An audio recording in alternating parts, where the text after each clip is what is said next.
Bitter cold weather and snow is on the way to the 4 states. I'll have the details. Plus, we're going to hear from an area mechanic on things to watch out for in your car during this upcoming cold weather. And the city of Joplin makes a large donation for a new building for Missouri Southern. We'll break down the cost and the features. The 4 states' most watched news starts now. Get your blankets ready because it's about to become a lot colder. Temperatures could dip to 0 or below later this week. The wind chill could fall far lower than that. This is KOAM News at 10. I'm Dow Quick. We're going to go straight to Sam Lane with our first look at the weather. Thank you very much, Dow. Yeah, you hit it right on the head. We are going to see cold temperatures near 0. And when you factor in the wind, it's going to feel a lot colder than that. Radar right now is all clear. That's good news. But we do have a winter storm watch that's in effect for our counties, basically from the Oklahoma state line northward. Winter storm watch is in effect. And then we have winter chill watches, or I should say wind chill watches for Oklahoma and Arkansas. And that's going to be basically in place across the entire area as we're going to see those deadly or potentially deadly wind chills. Temperatures dropping through into the 20s tonight.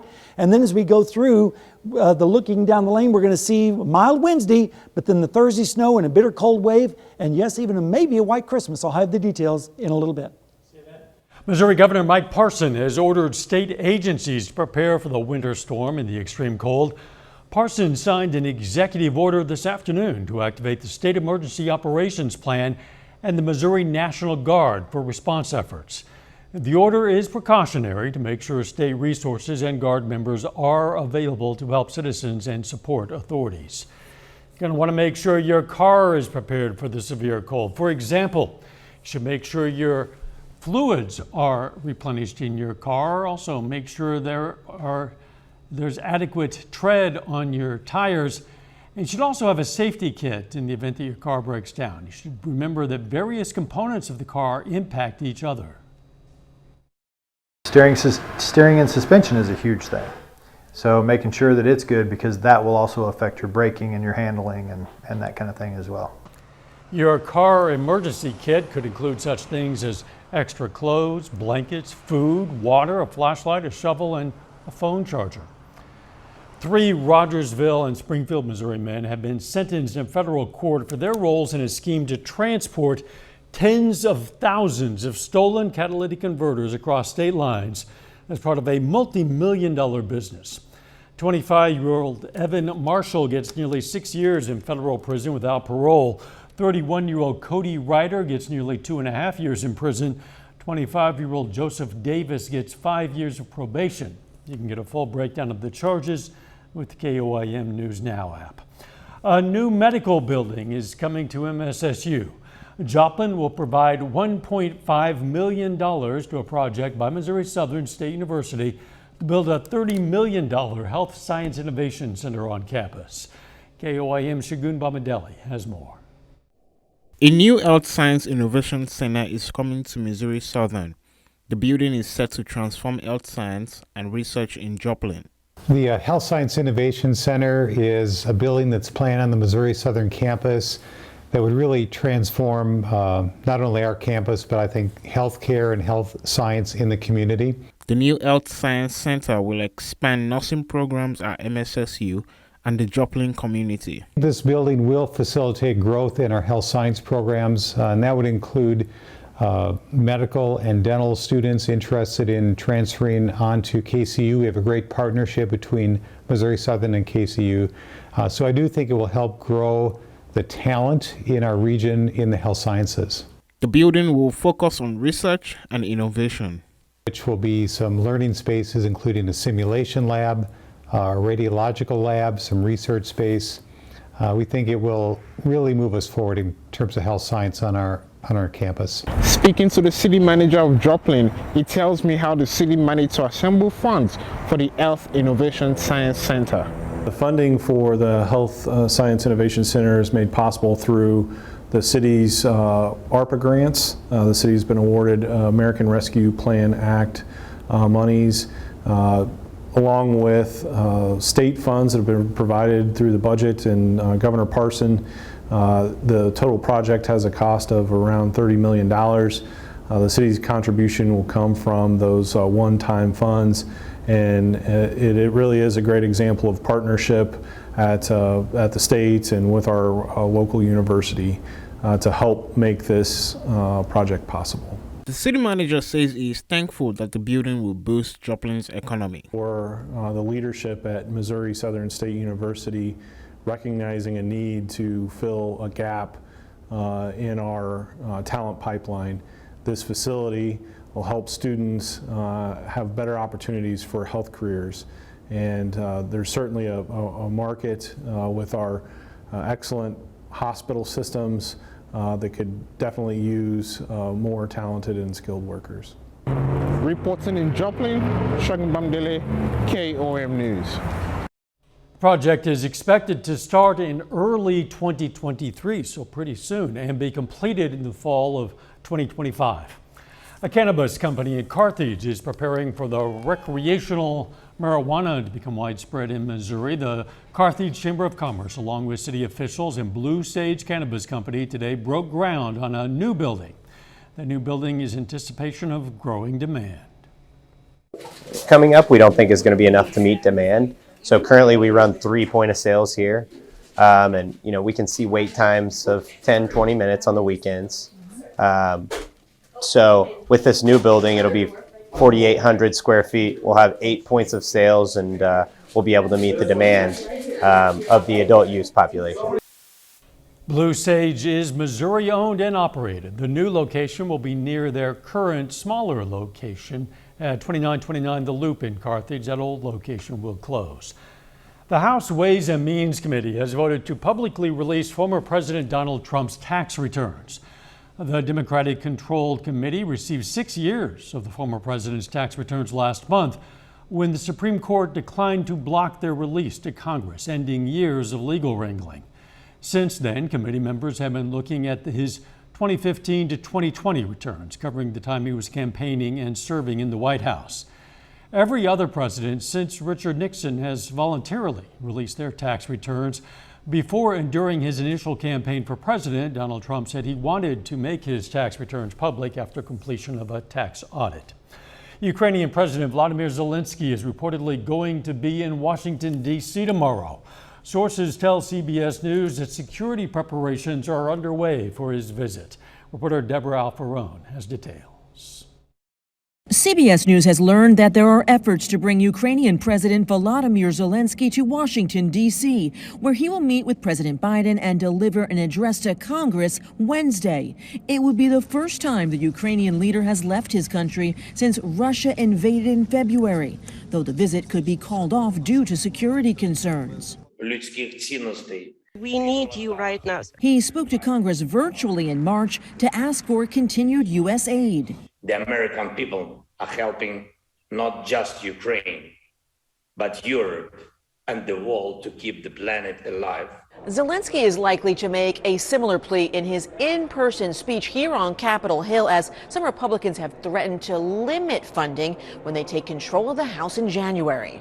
They're fighting for freedom, and we should back them, whatever it costs. With Democrats still in control of Congress, lawmakers are set to vote on a year-end spending package that includes $45 billion in emergency assistance. It fulfills the promise Democrats made to defend democracy at home and abroad. On Tuesday, Zelensky visited the front line in eastern Ukraine, where explosions could be heard in the distance as he thanked troops. They gave him a Ukrainian flag, and Zelensky suggested that he would give it to Congress and President Biden. Deborah Alfarone, CBS News, Washington. Now, if that new round of aid to Ukraine passes as expected, it would mean the U.S. has given about $100 billion in the fight against Russia's invasion. Coming up, 'tis the season to tie the knot. We're going to hear from an area wedding venue on engagement and marriage numbers during the holidays. Plus, we take a look at some supposedly bad creations for a good cause with a Pittsburgh-based thrift store. 'Tis the season for weddings. The holiday season adds festive cheer to any gathering, including weddings. KOAM's Amber Jenkins sat down with a couple who tied the knot during the holidays to find out why they choose this already festive time of year.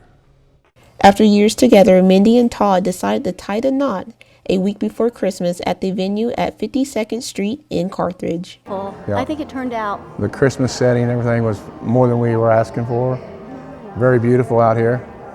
And we wanted to just get married during the holidays and make it more festive, something we can really remember.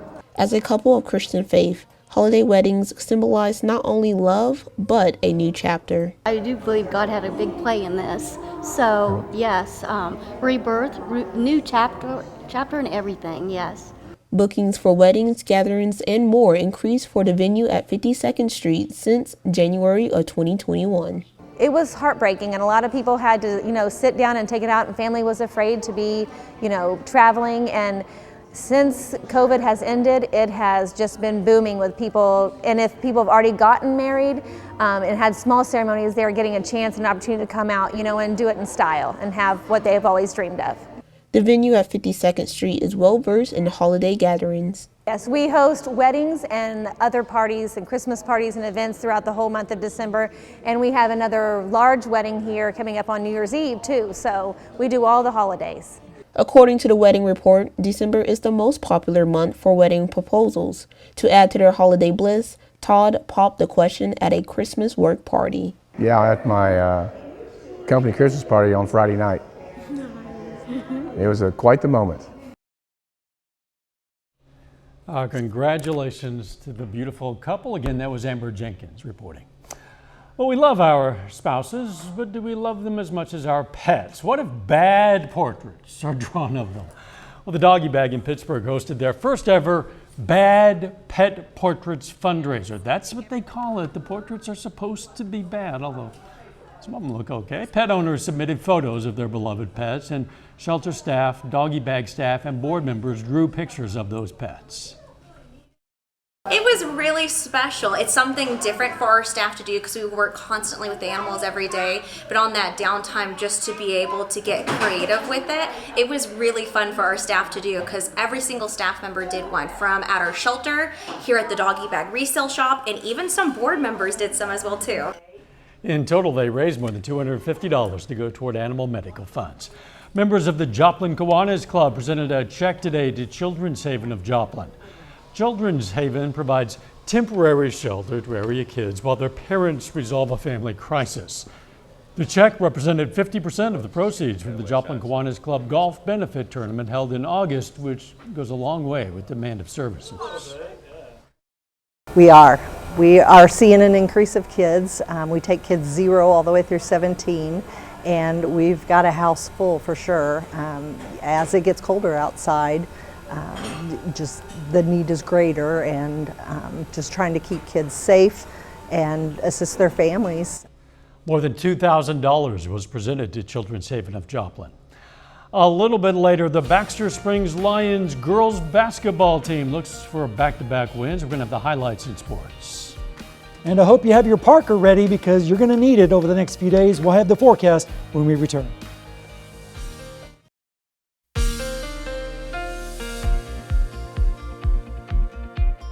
But we had a little bit of a chilly day across the 4 states, but it's nothing compared to what's coming down the pike.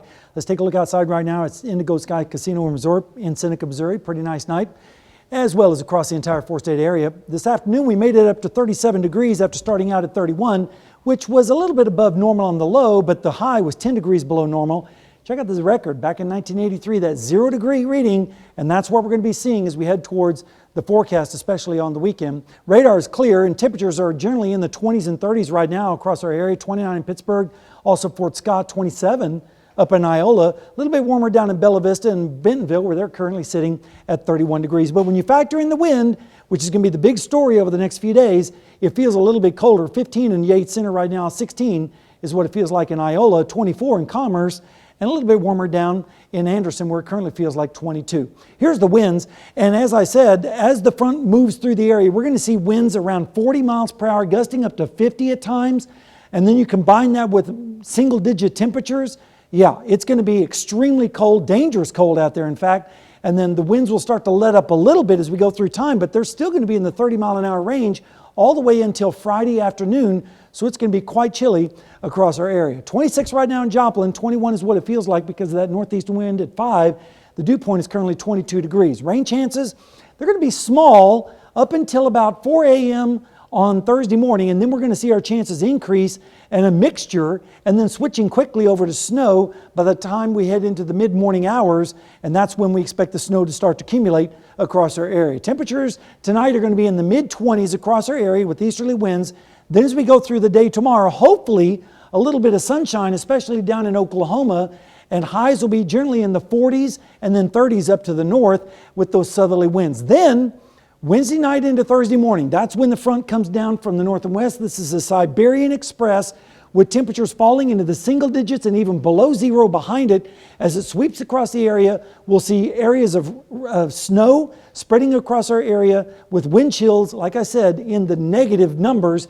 And then as we go into Friday morning, we're going to see temperatures in the negative territory with generally around 5 to 6 degrees below zero. Snowfall amounts, generally around 2 to 4 inches across our area.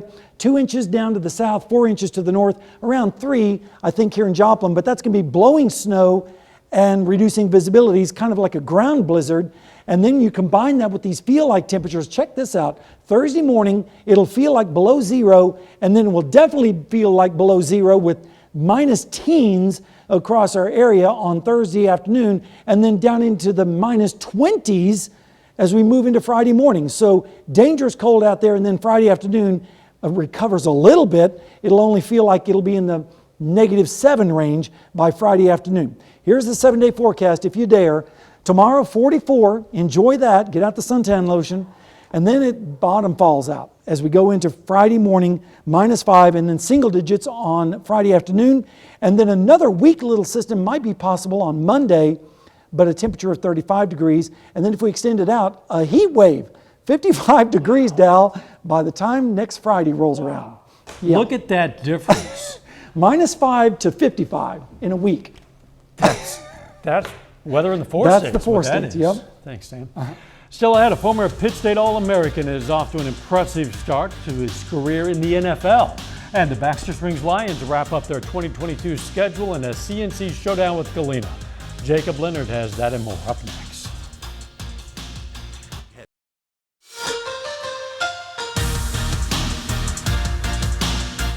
Well, the Baxter Springs Lions hit the floor tonight for the final time in 2022. And the Lions are at home this evening, hosting Galena in a CNC doubleheader.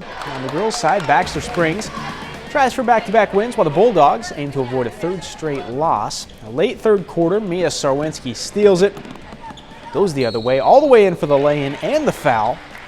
More from Sarwinski in just a moment. In the final seconds of the third, Arista Sturgis buries the deep ball to beat the buzzer.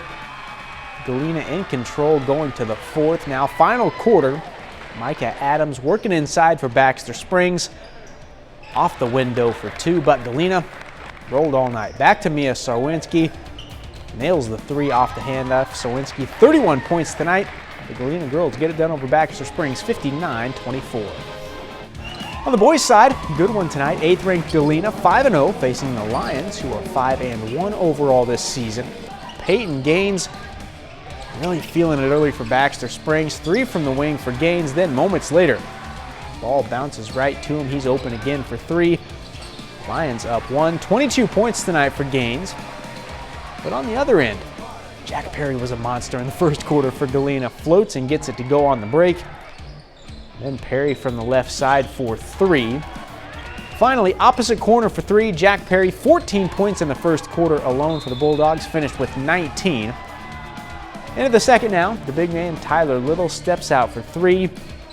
Little history tonight for Tyler Little. He tops 1,000 career points for the Bulldogs. He had 26, and he did it in the Krabby Patty socks. Galena gets to 6-0, winning 64-51.